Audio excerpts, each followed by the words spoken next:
हमने भूपेंद्र सिंह हुड्डा की रैली नहीं करवाई, हमने पंचायतों की रैली की थी। 10 की 10 लोकसभा क्षेत्रों में एंटी बीजेपी के खिलाफ, बीजेपी का नामो निशान खत्म कर देंगे हरियाणा की पंचायतें।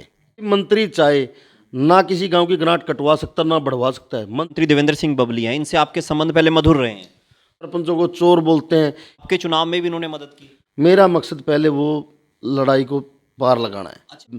देश का प्रधानमंत्री बनूंगा, बन थोड़ा सकता हूँ। ये तो कहने की बात है, पता नहीं क्या होगा विधानसभा में, तो इस विरोध का रूप ही कुछ और होगा। हरियाणा में पंचायतों को जब अधिकार नहीं मिल रहे थे तो उसके बाद ऐसा आरोप लगाते हुए पूरे हरियाणा के सरपंचों ने इकट्ठे होकर एक सरपंच एसोसिएशन का गठन किया। अभी लोकसभा चुनाव आने को हैं और ऐसे में सरपंच एसोसिएशन के प्रधान रणबीर सिंह गिल हमारे साथ हैं और एक नई घोषणा करने जा रहे हैं। वो क्या घोषणा करने जा रहे हैं, चुनावों को लेकर इनका क्या रुख रहेगा, और पिछले दिनों जो इन्होंने सरकार का विरोध किया, क्या उसके बाद अपने गांव का विकास ये लोग करवा पाए या नहीं करवा पाए, या इन पर किसी अन्य तरह की भी पाबंदियां रही कि नहीं रही, इसी विषय पर आज की हम बातचीत करेंगे। मेरे साथ है रणबीर गिल। आप देखना शुरू कर रहे हैं शब्द मंच, आपकी बात आपका मंच। मैं हूं नवल सिंह।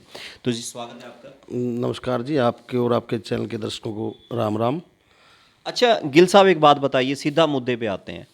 आपने एसोसिएशन बनाई, आपके ये आरोप थे कि आपसे सरकार अधिकार छीनना चाह रही है, जबकि सरकार का ये कहना है कि सारे के सारे जो कानूनों में फेरबदल हैं वो ग्राम के विकास के लिए हैं और सरपंच इसलिए विरोध कर रहे हैं क्योंकि उनको लग रहा है कि उनके हाथ से मलाई जा रही है। बिल्कुल सरकार झूठ बोल रही है। पंचायतें बिल्कुल हाथ बांध दिए पंचायतों के। एसओपी से बहुत सी चीज़ें खत्म कर दी है जो पंचायतों के पास अधिकार नहीं है। आज मेरे गांव के अंदर लगा लो, एक तालाब खुदा था, खुदाई की थी तालाब की सरकार ने। उसके चारों तरफ मैंने रेलिंग लगवाई थी, वहाँ पर कूड़ा करकट डालते थे लोग। उसके तालाब के बीच में और रेलिंग के बीच में चारों तरफ कम से कम 1.5 से 2 एकड़ ज़मीन बसती है। सारी को मिलाकर देखे तो मेरी एक सोच थी कि भाई यहाँ रेलिंग लगवाकर इसके अंदर हम पौधे लगाएंगे अच्छे, ताकि गांव सुंदर लगे। लेकिन आज एसओपी के अंदर पौधे खरीदने का अधिकारी पंचायत के पास नहीं है। मैंने सरकारी नर्सरी से पता किया, वो पौधे जून और जुलाई में दे सकते हैं। इस टाइम तो वो लोग पौधे तैयार करते हैं। लेकिन अगर हम प्राइवेट से खरीद कर लगाना चाहते हैं तो एसओपी से बाहर है, मैं पौधे नहीं खरीद सकता। हर प्रकार से लाइब्रेरी है आजकल हर गांव के अंदर, हर शहर के अंदर सीटिंग लाइब्रेरी का बड़ा क्रेज चला हुआ है, जहां बच्चे बैठकर पढ़ते हैं, जिसकी फ़ीस 800 से 1000 रुपये महीना होती है। क्योंकि आजकल तो गांव गांव में लाइब्रेरियां तो पंचायती विभाग के द्वारा ही बनाई जा रही हैं। वो एक भी लाइब्रेरी ऐसी तो दिखाओ मंत्री जी जो बनवा रहे हैं जहां बच्चों की सीटिंग की कोई व्यवस्था हो किसी भी गांव में। नहीं, बकायदा मुख्यमंत्री मनोहर लाल खट्टर ने और प्रधानमंत्री नरेंद्र मोदी ने भी इनकी तारीफ की है। पंचायत मंत्री भी कहते हैं गांव गांव लाइब्रेरियां खुल रही हैं। देखो, तारीफ तो अपने मुंह से कोई कुछ भी, वो एक भी लाइब्रेरी सरकार ये दिखाए जहां इन लोगों ने लाइब्रेरी की है, एक आध गांव को छोड़कर, बस जहां बच्चे बैठकर पढ़ रहे हो, कोई नेट की सुविधा हो, वहां पर सीटिंग की कोई सुविधा हो। ये सिर्फ खोखले दावे। टोहाना के गांव डोल्ट में आए थे, वहां लाइब्रेरी खुद मुख्यमंत्री ने एक गांव डुलट में होगी, हल्के के अंदर तो 103 के करीब गांव है अपने, वहां दिखाओ। ये सिर्फ खोखले दावे है। बाद में लाइब्रेरियों का पैसा हड़पा गया, कहीं चौपाल के अंदर लाइब्रेरी बना दी, कहीं कुछ। ये सब ढकोसले है। अगर पंचायतों के पास अधिकार होते तो पंचायतें अपने गांव में बिल्कुल हिसाब लगाकर भाई कौन से एरिया में सेट रहेगी, लाइब्रेरियां बनाती। अब मैं मेरे गांव में लाइब्रेरियां बनाऊंगा, सरकार ने हाथ बांध दी, मैं बिल्डिंग नहीं बना सकता। लेकिन गांव की जितनी चौपाल है, उन चौपालों के अंदर मैं 6 महीने के अंदर 2 से 3 लाइब्रेरियों का सेटअप तैयार करवाऊंगा। तो पूरे हरियाणा में ही यही हाल है जो आपका दावा है? बिल्कुल पूरे हरियाणा के अंदर अगर सरकार कोई चीज़ बनाती, उसके लोगों को सुविधा मिलती, बच्चों को सुविधा मिलती। अब ये इतना प्रचार कर रही है बीजेपी और जेजेपी सरकार अपना गुणगान की, उसका प्रचार क्यों नहीं किया? कहाँ दिखाया नहीं लोगों ने? कहीं दिखाया? आप लोगों ने देखा? कहीं अखबार में देखा, कहीं टीवी पे देखा कि जहाँ बच्चे सरकार द्वारा बनाई गई लाइब्रेरी में इसका फ़ायदा ले रहे हैं और पढ़ रहे हैं? कहीं भी दिखाओ आप। अच्छा, चाय भी लीजिए आप, ये चाय आ गई। और जो एक बातचीत हम और करना चाहेंगे, जैसे कि आपने कहा कि एक तो लाइब्रेरी की बात बताई, एक तालाब की बात बताई, अन्य क्या ऐसे नए नियम बने हैं जिसकी वजह से आपको लग रहा है कि ये पंचायत के अधिकार छीन लिए गए? अब कोई भी काम करना है गाँव के अंदर, पंचायत ने, सरकार ने क्या बाउंडेशन कर दी कि 5 लाख की लिमिट के अंदर आप काम करोगे। ऊपर से सरकार ने जीएसटी थोप दी। 5 लाख के काम में 90,000 रुपये तो जीएसटी का चला गया, बचे 4 लाख। कुछ 4 लाख रुपए में आप कोई गली का निर्माण नहीं कर सकते। किस चीज़ का निर्माण करते हो आप 4 लाख में? कुछ भी एक सफाई करवा सकते हो, छोटा मोटा काम करवा दो, उससे ज़्यादा। नहीं, पिछले दिनों काफ़ी ग्राम पंचायत तो ऐसी हैं जिन्होंने अपने यहाँ विकास भी करवाया, उन्होंने अपना फंड भी खत्म कर दिया, उसके बाद ये बात आई कुछ ग्राम पंचायत अपना फंड खर्च भी नहीं कर रहे। जिन पंचायतों का फंड कह रहे हैं ना खत्म हो, उन पंचायतों के अंदर फंड पहले तो इन लोगों ने जब 2 साल थे प्रशासन के पास था पंचायती राज का जो अधिकार, उस टाइम फंड ही नहीं छोड़ा गांव के अंदर। छोटे छोटे गांव थे जिनकी 10 से 15 लाख रुपए आमदनी थी, वो छोटे छोटे काम करवाए, उनका फंड खत्म हो गया। और जो विकास की बात करें, कहीं विकास नहीं हुआ, सिर्फ एक तालाबों का विकास खड़ा हुआ है, तालाब खुद है, वो विकास नहीं, वो कमीशन खोरी का धंधा शुरू किया इन लोगों ने। कमीशन लेते हैं ठेकेदारों से मोटा, अधिकारियों के साथ मिलकर, और तालाब खुदवाते हैं। आज पंचायतों ने 6-6 महीने से प्रस्ताव दिए हुए हैं काम के लिए, आज तक उनके टेंडर नहीं लगे, एस्टीमेट तैयार नहीं हुए, टेंडर नहीं लगे, कोई कहीं काम नहीं। नहीं, वो तो आप लोगों ने कह दिया था कि हम लोग रेजोल्यूशन नहीं पास करेंगे, हम लोग। बिल्कुल, हम लोगों ने बाद में अपने साथियों को कहा था कि 6 महीने बाद वे प्रस्ताव दो, ताकि सरकार की नीयत लोगों के सामने आ सके। लोगों ने प्रस्ताव दिए, लेकिन कोई भी काम सरकार ने नहीं करवा। तालाब का प्रस्ताव 2 दिन पहले अधिकारी आते हैं, तालाब का प्रस्ताव पंचायत से लेते हैं, 4 दिन बाद एस्टीमेट बनकर तालाब खुदना स्टार्ट हो जाता है, क्योंकि वहाँ ठेकेदार इनके खुद के होते हैं, मोटा कमीशन लिया जाता है। आप अपने टोहाना के अंदर, टोहाना हल्के के अंदर, खासकर फतेहाबाद जिले के अंदर जितने भी तालाब खुदे हैं, अगर साफ नीयत से सरकार जांच करवा ले तो ये पंचायत मंत्री बिल्कुल फंसेगा। सारी की सारी जगह मोस्टली 80% तालाबों के ठेके जिन ठेकेदारों को इसके भाइयों ने जिसने बोला उनको मिले हैं, बाकी ऑनलाइन के नाम पर तो ये सिर्फ एक ढकोसला है। अच्छा, तो आपने सारी बातें कही, आपके जो अधिकतर उदाहरण हैं वो टोहाना के इर्द गिर्द घूमते हैं। प्रदेश में क्या है, थोड़ा हम उसकी स्थिति भी जानना चाहेंगे, पर इसके साथ मैं ये जोड़ूंगा कि उसके बाद आपने पूरे प्रदेश के सरपंचों को इकट्ठा किया, मगर इस बीच आपके सरपंचों में से कुछ सरपंच अलग भी चले गए और उन्होंने अलग जाके एक एसोसिएशन का निर्माण कर लिया। उन्होंने आप पे आरोप लगाया कि आप विकास नहीं चाहते। कोई सरपंच अलग नहीं गया, 4 से 5 बंदे हैं वो पूरी एसोसिएशन के 22 डिस्ट्रिक्ट हैं, 22 के 22 बंदों के कभी चेहरे आप लोगों ने देखे हो? 22 के 22 बंदों के आपने नाम देखे हो एसोसिएशन के? 4-5 बंदे हैं वो लोग थे, आए थे टोहाना, उनसे भी हमारी बातचीत हुई थी, कुछ लोग थे। कितने लोग थे वो? मंत्री जी ने तो यहाँ भी दिखाया था कि इतनी पंचायतें, कुछ तो पार्षद बिठा रखे थे, कोई एसोसिएशन नहीं बनी। पूरी की पूरी हरियाणा की पंचायतें एकजुट। आपने टोहाना रैली से देख लिया, अगर एसोसिएशन 2 फाड़ होती, सरपंच एकजुट ना होते, तो क्या इतने लोग टोहाना के अंदर इकट्ठा होते? अच्छा, उसके बाद जैसे आपने जैसे जैसे आपका संघर्ष बढ़ता गया, 1 साल हुआ था शायद, उसके बाद आपने भूपेंद्र सिंह हुड्डा जो पूर्व मुख्यमंत्री हैं उनकी रैली भी करवाई, तो क्या आपका पूरा समर्थन कांग्रेस को जा रहा है? हमने भूपेंद्र सिंह हुड्डा की रैली नहीं करवाई, हमने पंचायतों की रैली की थी, और विपक्ष हमारा समर्थन करने के लिए टोहाना पहुंचा था। भूपेंद्र हुड्डा और चौधरी उदयभान जी अपने सभी के सभी विधायकों के साथ, विपक्ष का जो धर्म होता है वो अपना धर्म निभाने के लिए आए थे। उन लोगों ने हमारा समर्थन किया, और जो हमारी मांगे थी उन लोगों ने अपनी सरकार आने पर वादा किया कि सभी की सभी पंचायतों की मांगों को पूरा किया जाएगा। तो अभी चुनाव आ गए हैं, लोकसभा के चुनाव में बड़े चुनाव माने जाते हैं, और ये माना जाता है कि जो लोकसभा में सरकार रहती है वो विधानसभा में प्रभावी रहती है। अब आपका रुख क्या रहेगा? हम तो स्पष्ट कर रहे हैं, आज प्रेस कॉन्फ्रेंस भी करेंगे मैं प्रेस कॉन्फ्रेंस भी करूंगा। आचार संहिता लगने से पहले अगर पंचायतों के पूर्ण अधिकार नहीं दिए जाते तो हम बिल्कुल सभी साथी अपने अपने 10 की 10 लोकसभा क्षेत्रों में एंटी बीजेपी के खिलाफ प्रचार भी करेंगे, और अपने लोगों को जागरूक भी करेंगे। जो सरकार की नीतियां हैं पब्लिक के सामने उजागर भी करेंगे गाँव के अंदर, भाई अपनी पंचायतों के ये अधिकार ख़त्म किए। बिल्कुल बीजेपी के खिलाफ वोटिंग करेंगे, पंचायतों की ताकत दिखाने का काम करेंगे कि हरियाणा की पंचायतें, इनकी 10 की 10 लोकसभा की सीटें आई थी, इस बार दिखाएंगे पंचायतों की ताकत हम। अगर हमारे अधिकार नहीं दिए जाते, बीजेपी का नामो निशान खत्म कर देंगे हरियाणा की पंचायतें। तो जेजेपी है उसके प्रति क्या रुख रहेगा? जेजेपी बीजेपी होते एक ही थाली के चट्टे बट्टे हैं दोनों। अगर अलग अलग चुनाव लड़ते हैं, जेजेपी वैसे ही खत्म है। जेजेपी का तो दुश्मन चुड़ैला कहीं से खुद की जमान जब्त होगी, टिकट पकड़ने वाले नहीं मिलेगा जेजेपी की। वो तो इनके सहयोगी बनकर वो तो बिल्कुल खत्म ही हो चुके हैं, वो तो एक नाम की पार्टी है जेजेपी तो। चलिए, जब चर्चा कर रहे हैं थोड़ी सी चर्चा इस बात पे भी कर लेते हैं, तो क्या आप मानते हैं कि हरियाणा में अगर चुनावी रण की घोषणा होती है तो मुकाबला जो है भाजपा और कांग्रेस के बीच ही होगा? आज तो आम पब्लिक के बीच तो यही है, इंडिया गठबंधन है वो तो, कांग्रेस तो नहीं कह सकते हम, इंडिया गठबंधन है। आम आदमी पार्टी के साथ गठबंधन है हरियाणा में। हरियाणा में आम के साथ है, कहीं और दूसरी जगह दूसरी पार्टियों के साथ है, तो इंडिया गठबंधन और भाजपा का ही मुकाबला है, सारी जनता को पता है।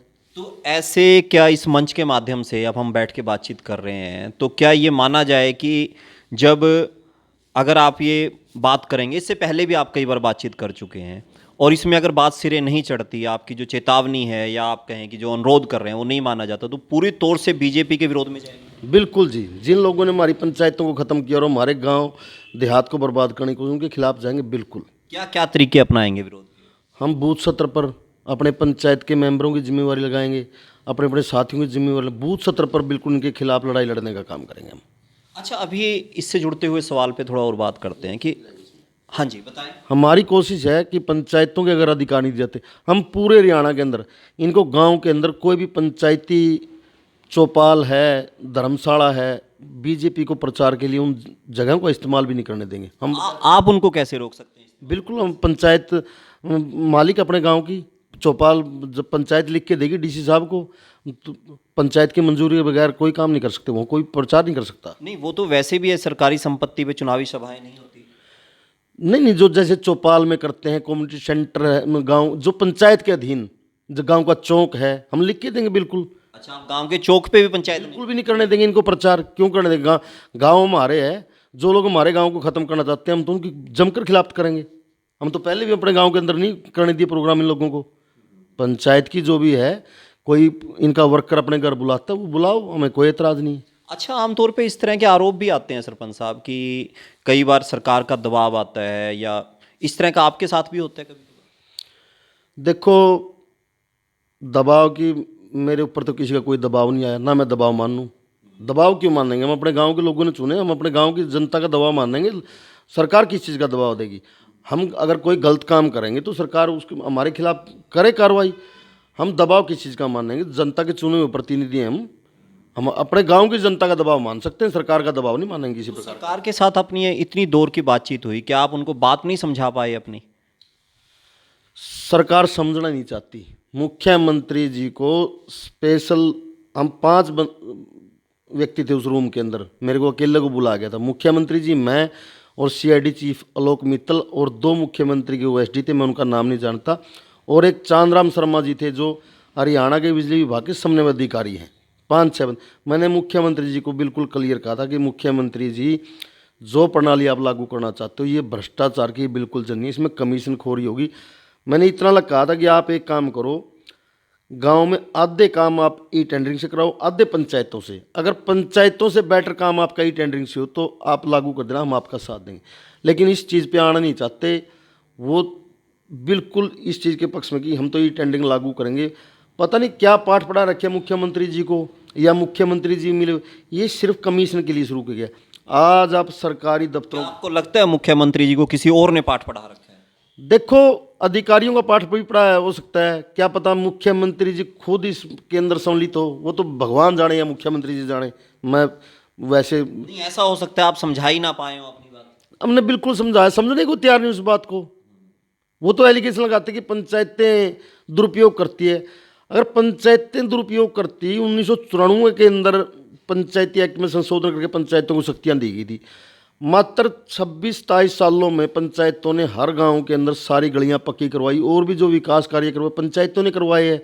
देश तो 1947 में आज़ाद हो गया था, लेकिन 1994 से पहले किसी भी गांव में गलियां पक्की नहीं थी। अगर नेता इतने अच्छे होते, नेताओं की सोच इतनी अच्छी, तो गाँव की गलियाँ पहले पक्की होती। चलिए, अब गांव की बात पे आ जाते हैं। आप अपने गांव के अंदर, जैसे आप कह रहे हैं कि आप विकास करवाना चाहते हैं, आपने रेजोल्यूशन भी खोल दिए बाद में कि रेजोल्यूशन करवाओ, नीयत पता लगे, तो आप अपने गांव में इस दौरान कुछ काम कर पाए?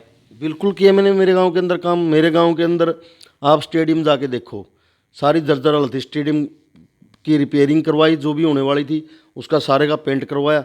जिम, मंत्री जी ने 1.5 साल पहले बच्चों को बोला कि आपके गांव में जिम भेजूँगा, इस जिम को उखाड़ दो।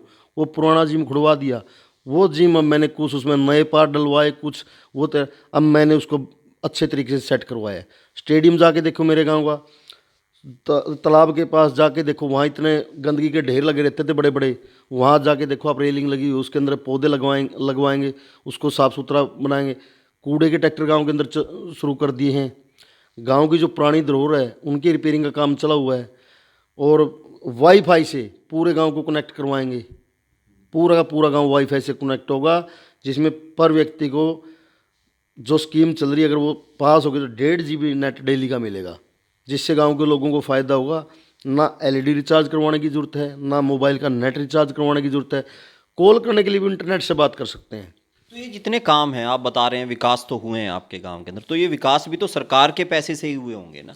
सरकार का क्यों पैसा, हमारे गांव का अधिकार है पैसे का, हम टैक्स देते हैं, गांव की जनता, वो तो संविधान के अंदर जो आपको इन नियमों के तहत वो पैसा लेते हुए कोई दिक्कत नहीं आई? बिल्कुल ही, ये तो एक नियम होता है, इसमें कोई मंत्री चाहे ना किसी गांव की ग्रांट कटवा सकता ना बढ़वा सकता है। मंत्री सिर्फ अपने स्वैच्छिक कोटे से कुछ दे सकता है, इससे ज़्यादा मंत्री कुछ नहीं कर सकता।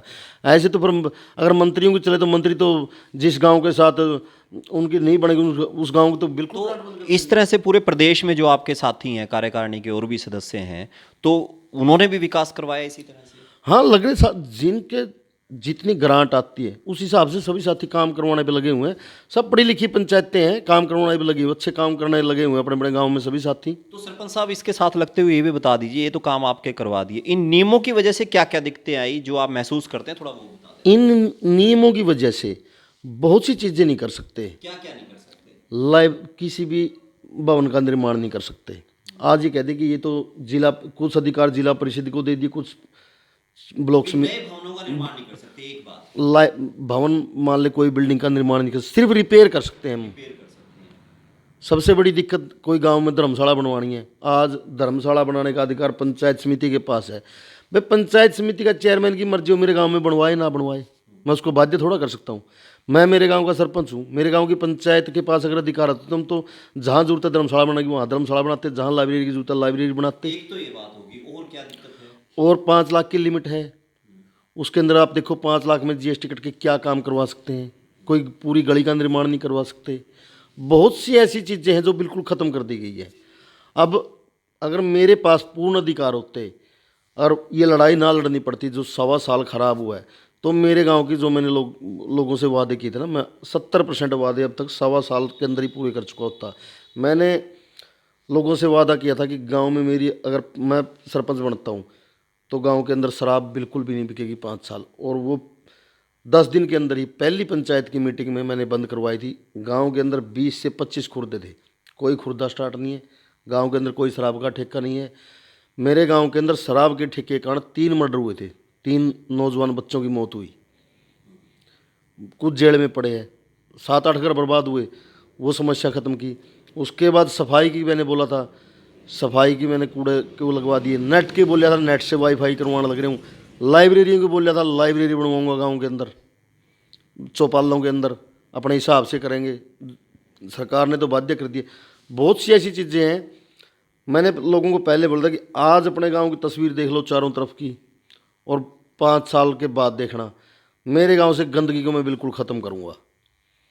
अब मैं गोबर के ऊपर भी शायद परमात्मा ने चाहा तो 15-20 दिन के अंदर मैं लगा हुआ हूँ। अगर वो पॉलिसी पास हो गई तो गोबर का मैं सिस्टम बनाऊंगा, जो गांव में गली गली गोबर के लिए ट्रैलियाँ घूमेंगी। जिन लोगों ने उसमें डालना उसमें डालो, अगर गोबर अपना यूज के लिए करना अपने खेत में लेके जाओ। चारों तरफ गंदगी ख़त्म करनी है और पेड़ पौधे चारों तरफ, हर चीज़ की सुविधा करें। पंचायत अपने गांव में बहुत कुछ कर सकती है, लेकिन सरकार ने हाथ बांधे, क्या करें, मजबूर हम लोग। अच्छा, आप राष्ट्रीय स्तर के, प्रदेश स्तर के नेता बन गए, अध्यक्ष बन गए इसके पंचायत एसोसिएशन के, पर मैं एक साथ में इस बात जोड़ना चाहूँगा। काफ़ी लोग सवाल करते हैं कि जैसे मान लो टोहाना से सुभाष बराल हैं, काफ़ी बड़ा कद है राजनीति में उनका, देवेंद्र सिंह बबली है इनका कद है, अपना निशान सिंह है इनका भी एक कद है, और भी। तो ये माना जाता है अगर आप उनसे सामंजस्य बनाकर बैठते तो शायद और भी अच्छा काम कर पाते। आप इस बारे में क्या सोचते हैं? देखो, ये तो एक एलिगेशन है। पंचायत मंत्री ने मेरे गांव में जाकर लोगों को भ्रमित करने का काम किया। अगर गांव की पंचायत मेरे साथ होती मैं चंडीगढ़ बना देता। भाई पंचायत तो अब 1.25 साल से बनी है, मंत्री बने तो 3-3.5 साल हो गए। 2 साल क्या काम किया गांव में? ये सिर्फ कहने की बातें हैं। बराला साहब थे, सामने बराला साहब से मेरा तो द्वेष तो ना निशान सिंह जी से है, मेरा तो मंत्री जी से भी कोई द्वेष नहीं था। मैंने तो वोट इनके दिए थे दोनों बार, लेकिन ये लड़ाई तो अपने वजूद की लड़ाई थी। तो मंत्री जी से पहले ये जो पंचायत मंत्री देवेंद्र सिंह बबली हैं, इनसे आपके संबंध पहले मधुर रहे हैं? हमने इसके वोट दिए, पूरी खुल के सपोर्ट की थी। अब मेरी कोई जातीय लड़ाई तो, कोई इसके साथ जातीय लड़ाई नहीं थी। ये तो जब पंचायत बनी तो इन्होंने पूरे हल्के की पंचायतों को अपने घर पे चाय के लिए बुलाया था। मैं अपनी पूरी पंचायत को लेके गया था, लेकिन जब बाद में देखा कि जगह जगह जाते हैं सरपंचों को चोर बोलते हैं ये, और पंचायतों के अधिकार खत्म करने में पंचायत मंत्री देवेंद्र बबली का सबसे अहम रोल है हरियाणा के ग्रामीण क्षेत्र को बर्बाद करने में। ये सरकार बीजेपी सरकार पिछली बार आपने इनकी मदद की इनके चुनाव में, तो क्या आपके चुनाव में भी इन्होंने मदद की? मैंने किसी से चुनाव में मदद मांगी नहीं। मेरा खुद का रसूख था, मेरे परिवार का रसूख था, मेरे बाप का रसूख था, मेरे दादाजी का रसूख था, मेरा खुद का रसूख था। मैं मेरे गांव में मैं कोई पहला सरपंच थोड़ा, मेरे परिवार का चौथा सरपंच हूँ मैं।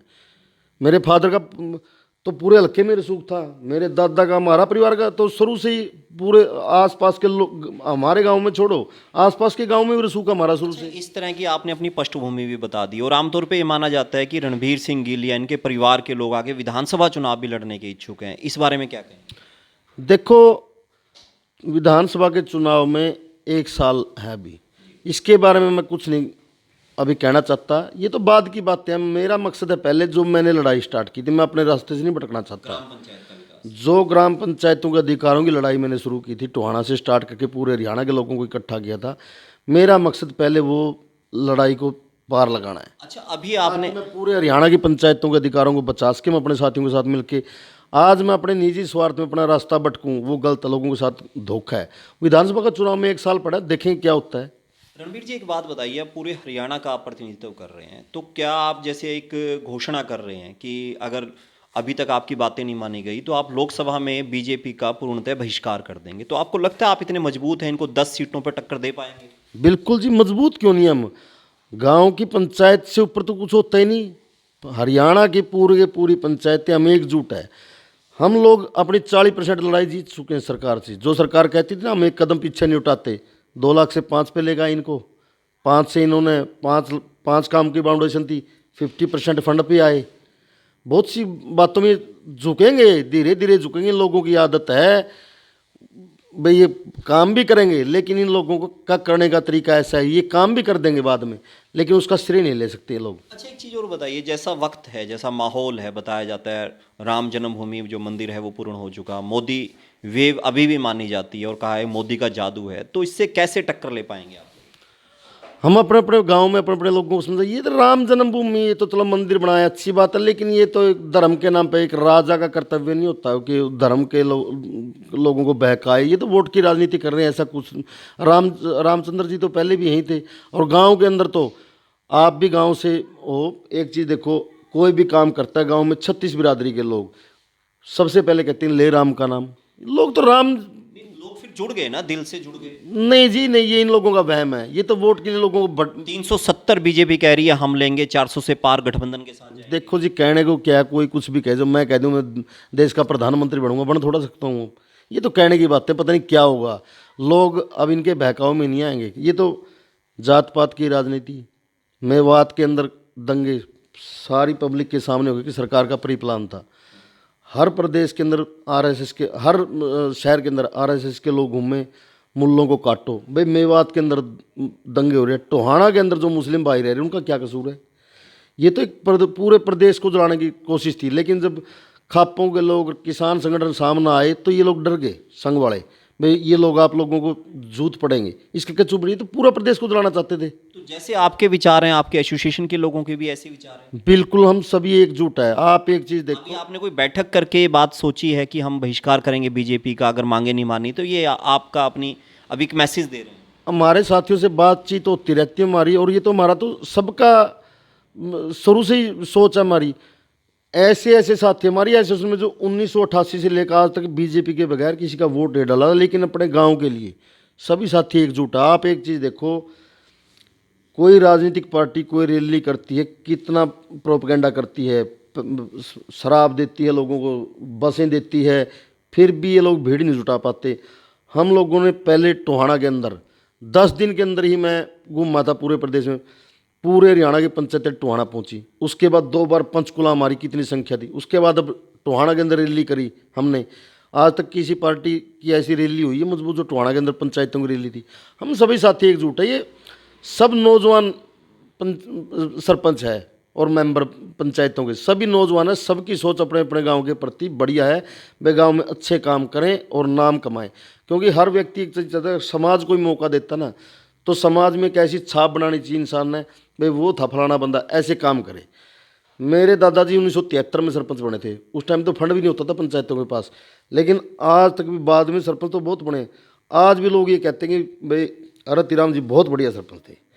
तो मेरी सोच है कि मैं उस चीज़ को रिपीट करूं, बस जैसे इसके दादाजी ने काम किए अच्छे वैसे ही ये कर रहे हैं। समाज अगर कोई मौका देना उसको चूकना नहीं चाहिए। मैं तो हमारे नेताजी को भी कहता हूँ, मंत्री जी को, भाई लोगों को आपने बरगड़ाया, मैं ये करूँगा, मेरे को पैसे की भूख नहीं है, मैं सेवा के लिए आया हूँ। अगर पैसा है भगवान का दिया, इस पर व्यापार किया, इसने कुछ भी किया, चलो पैसा है, लेकिन लोगों को जैसे बरगड़ाया था ना ऐसे काम करने चाहिए थे, भ्रष्टाचार नहीं करना चाहिए था। इनके तो भ्रष्टाचार के मामले कितने उजागर हो चुके हैं। मनरेगा के अंदर आप देख लो, आप विधानसभा के आचार संहिता लगने दो, कुछ ऐसी समाज के सरपंच आपके सामने आके बोल रहे कि हमारे साथ ये जाती हुई है। बहुत से सरपंचों को दबाया जा रहा है, जो गरीब परिवार से उनको दबाया जा रहा है, उनको सरेआम धमकियाँ दी जाती है कि आपको हम ये कर दें, फंसवा देंगे, मैं पंचायत मंत्री हूँ, तेरे को ये कर देंगे। बहुत से लोग आपके सामने आके बोल देंगे। मनरेगा के अंदर इन लोगों ने गप ले, तालाब के अंदर इन लोगों ने गप ले, स्वैच्छिक कोटे के अंदर इन लोगों ने गप ले, कितने ही तो मामले इनके उजागर हो चुके हैं। स्वैच्छिक कोटा अपने घर से दे के देखो ना, 10-10 लाख रुपए। मैं पहले ही बोला मैं एसडीएम साहब से ही मिलूंगा, मैंने पहले एसडीएम साहब को ज्ञापन भी दिया। कूला के अंदर जिस व्यक्ति को 10 लाख रुपए दिए गए हैं वो व्यक्ति जॉब पे है, उसके फादर जॉब पे थे, उसका भाई जॉब पे है, उनकी बहुत बड़ी कोठी है गांव के अंदर, उसको 10 लाख रुपए डाले गए और उस व्यक्ति ने आवेदन भी नहीं किया मकान के लिए पैसे का। कूला के अंदर मंत्री जी का कोई चेहता है, उसने उस व्यक्ति से उसका अकाउंट लिया कि आपका अकाउंट दो, मेरे कुछ पैसे डलने हैं। उसने पता नहीं कमीशन के लालच में अकाउंट दिया या वैसे दिया। जांच तो अब नहीं होगी, 4 महीने बाद होगी। इन सबको रिकवरी डलेगी। डुलट के सरपंच के भाई के अकाउंट में 10 लाख रुपए डाले, डुलट का सरपंच खुद कबूल कर चुका है विकास के लिए डाले थे। भाई विकास के लिए ग्राम पंचायत का अकाउंट भी था, तेरे भाई का अकाउंट थोड़ा होता। खुद इसके चाचा के लड़के की घरवाली के। और डांगरा गांव के अंदर तो 2 लाख रुपए मैंने वापसी दिलवाया, आप तो उस प्रेस कॉन्फ्रेंस में थे, आपके सामने मान्या। बहुत भ्रष्टाचार की है। मैं तो कहूँ मंत्री जी को सोचना चाहिए था, भाई आप लोग इतना इनके पास तो ऐसा टाइम था, ऐसा गोल्डन टाइम देवेंद्र बबली के पास था ना, पंचायत मंत्री बन गया था, देहात का व्यक्ति था पूरे, लेकिन इसने पूरे हरियाणा के ग्रामीण क्षेत्र को बर्बाद कर दिया।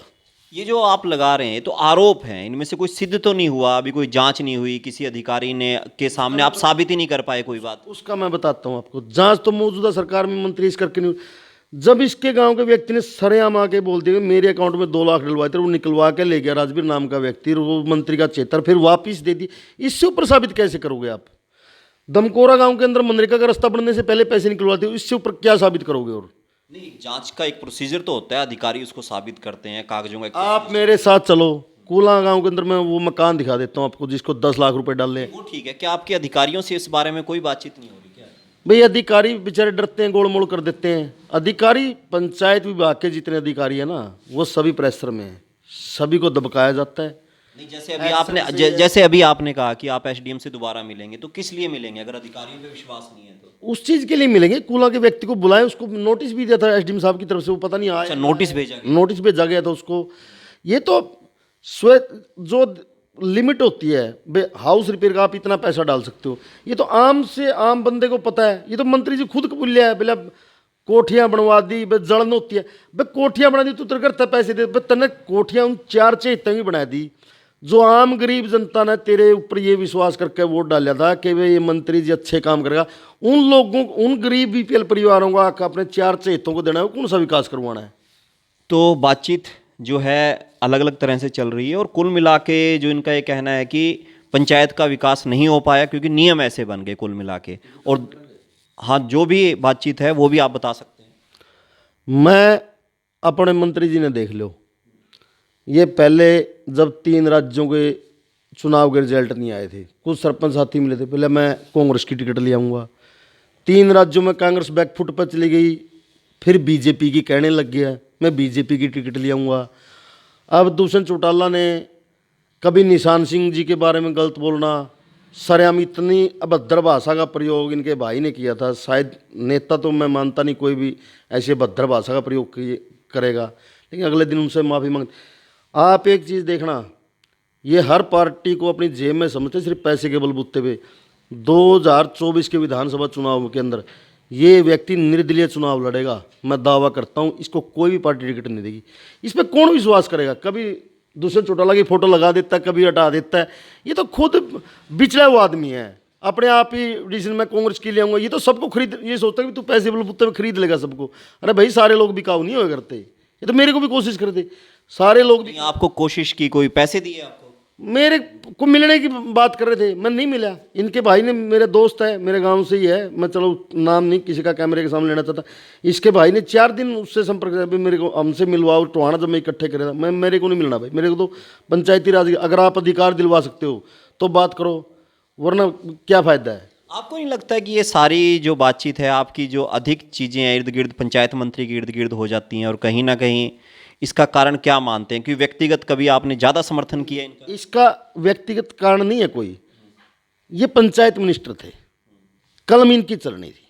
आज मैं इसके बारे में निशान, इनसे ऊपर तो मुख्यमंत्री जी हैं। सुनो एक मिनट, मुख्यमंत्री है, मैं गांव का सरपंच हूं। अगर मैं किसी चीज़ का प्रस्ताव डाल के नहीं दूंगा गांव में, वो गलत कार्य कैसे होगा? पहले कलम चलनी थी मंत्री जी की। पिछली बार भी बीजेपी की सरकार थी और बीजेपी का ही पंचायत मिनिस्टर था ओम प्रकाश धनखड़। उस व्यक्ति ने भांप लिया था कि पूरे हरियाणा के अंदर तेरी बदनामी होगी और गांव के अंदर, हर गांव के अंदर तेरा विरोध होगा। तो उस व्यक्ति ने स्टैंड लेके इस पॉलिसी को वापसी करवाया। लेकिन ये व्यक्ति अपने मंत्री पद के लालच में, निजी स्वार्थ में, इसने पूरे प्रदेश का सौदा कर दिया। इसलिए हम पंचायत मंत्री, मेरी बात सुनो, चोर पंचायत मंत्री ने बोला पंचायतों को, किसी और नेता ने चोर नहीं बोला। अगर मैं आज निशान सिंह पे एलिगेशन लगाने लग जाऊँ या सुभाष बराला पे एलिगेशन लगाने लग जाऊँ ना, वो उस विभाग के मंत्री थे, वैसे किसी के दामन पे छिंटे मारना वो अच्छी बात थोड़ा है। वो तो भाई जिसके हाथ में कलम थी, इसके हाथ में कलम थी, बाद में तो इसके हाथ कट गए। शुरू में तो इसने अपने निजी स्वार्थ में जगह जगह मंचों पर गालियाँ देना पंचायतों को, चोर नहीं चलने दूंगा, मैं ये कर दूँ। सबसे अहम रोल पंचायत मंत्री का। अगर पंचायत मंत्री मुख्यमंत्री जी के सामने लड़ जाता, भाई मैं इस पॉलिसी के पक्ष में नहीं हूँ, ये गांव के हित में नहीं है, तो बिल्कुल भी लागू नहीं होती। एक चीज़ बताइए, ये आपकी बातचीत से आ गया कि ये ना प्रदेश का मसला है, तो इसके लिए आप राष्ट्रीय स्तर पर बीजेपी का विरोध क्यों करने जा रहे हैं? ये विरोध तो आपको विधानसभा में करना चाहिए। हम लोगों ने प्रधानमंत्री जी के नाम भी ज्ञापन दिए हैं, भाई हमारे हरियाणा के अंदर ऐसे ऐसे पंचायतों के अधिकारों को खत्म कर दिया गया। बिल्कुल हम लोगों ने पीछे प्रधानमंत्री श्री नरेंद्र मोदी जी के नाम ज्ञापन दिए थे, उसमें स्पष्ट किया था अगर पंचायतों को उनके अधिकार नहीं मिलते तो हरियाणा की पंचायतें आने वाले लोकसभा चुनाव में बीजेपी सरकार का विरोध करेंगी। अच्छा, आपने पहले दिया हुआ है? हमने ज्ञापन दिया है, प्रधानमंत्री जी के नाम दिया, पहले हमने अमित शाह जी के नाम ज्ञापन दिया है जंतर मंतर से। हम लोगों ने अपनी गुहार हर जगह लगाई है। जब कोई नहीं सुनता भी तो फिर तो अपने वजूद की लड़ाई है पंचायतों की, हम अपना दम दिखाने की कोशिश करेंगे। भाई वोट की ताकत है, ये तो चलो पंचकुला में हम लोग इकट्ठा हुए, सरकार ने अपनी ताकत दिखाई, लाठी चार्ज करवा दिया, लेकिन अब तो वोट की ताकत है यार, गाँव में आ रहे हैं। तो ये माना जाए कि ये विरोध आपका विधानसभा में ही जारी रहेगा? लोकसभा में भी जारी रहेगा और विधानसभा में जारी रहेगा, और विधानसभा में तो इस विरोध का रूप ही कुछ और होगा। रणबीर सिंह हैं, प्रधान हैं सरपंच एसोसिएशन हरियाणा के, और इन्होंने अलग अलग तरह की काफ़ी बातचीत कही। वो सारी बातचीत आपने सुनी होगी। आप इस बारे में क्या सोचते हैं ज़रूर बताइएगा। पर अंत में जैसा मैं हर किसी से पूछता हूँ कि कुछ और अगर कहना चाहते हैं जो रह गया हो वो ज़रूर बता दें। मैं तो भाई यही कहना चाहता हूँ सरकार से, अब भी यही कहते हैं कि पंचायतों को उनके अधिकार दूँ ताकि हम अपने गाँव को आगे बढ़ा सकें। कोई भी देश तरक्की जब करता है जब उस देश के गाँव आगे बढ़ते हैं। लोकसभा चुनाव है, लोकसभा चुनाव में सरपंच एसोसिएशन की बात अभी जो इन्होंने कह दिया है कितनी मानी जाती है? सरकार इनकी बात मानती है कि नहीं मानती? प्रधानमंत्री नरेंद्र मोदी इस मामले में हस्तक्षेप करके क्या हरियाणा की सरकार को कुछ कहते हैं, या आने वाले समय में सरपंच एसोसिएशन हरियाणा में भारतीय जनता पार्टी का विरोध करेगी? ये देखने वाली बात रहेगी। किस तरह से विरोध करते हैं, कितना विरोध दर्ज करवा पाते हैं, और ये विरोध के बाद क्या बीजेपी को किसी सीट पे हरा भी पाते हैं, ये भी देखने वाली बातचीत रहेगी। आप जुड़े रहें हमारे साथ। मैं हूं नवल सिंह और आप देख रहे थे शब्द मंच।